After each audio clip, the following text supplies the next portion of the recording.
প্রিয় ভাই বোনেরা, কোটা আন্দোলন নিয়ে বর্তমান পরিস্থিতি কি হচ্ছে আপনারা দেখলে বিশ্বাস করতে পারবেন না। সব জায়গায় যেন এক যুদ্ধ পরিস্থিতি তৈরি হয়েছে। তো প্রিয় দর্শক, কথা না বাড়িয়ে আপনাদেরকে নিয়ে যাচ্ছি সেই মূল দৃশ্যে। তো চলুন আপনাদেরকে দেখিয়ে নিয়ে আসি কি করতে যাচ্ছে এই কোটা আন্দোলন নিয়ে।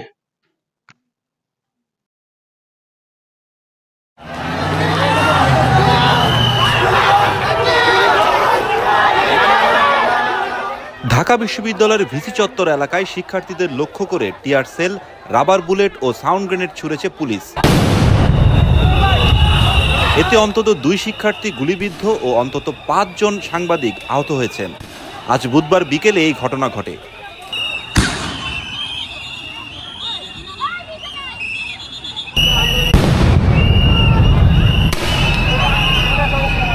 ওই 2 শিক্ষার্থী হলেন আফসানা জুই ও আব্দুল হান্নান মাসুদ।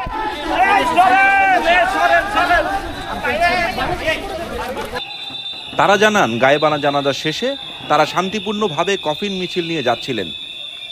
তখন তাদের লক্ষ্য করে 2 দিক থেকে police tear shell, rubber bullet ও সাউন্ড গ্রেনেড ছোড়ে।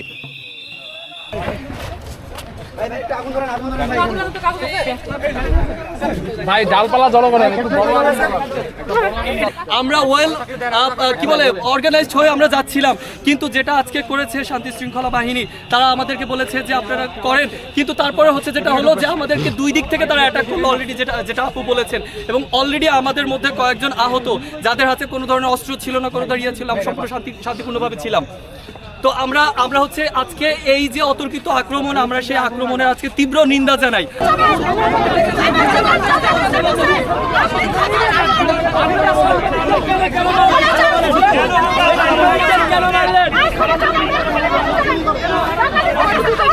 সাংবাদিকদের কেন মারলেন সেটা বলেন।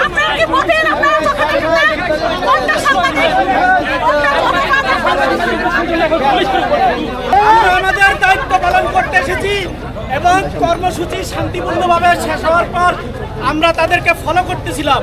পুলিশ বিনা উস্কানিতে আমাদের উপর পুলিশ উঠছে এবং পুলিশের ঊর্ধ্বতন কর্তৃপক্ষ আমাদের সাথে দুর্ব্যবহার করছে। এই জন্য পুলিশকে সরি বলতে হবে।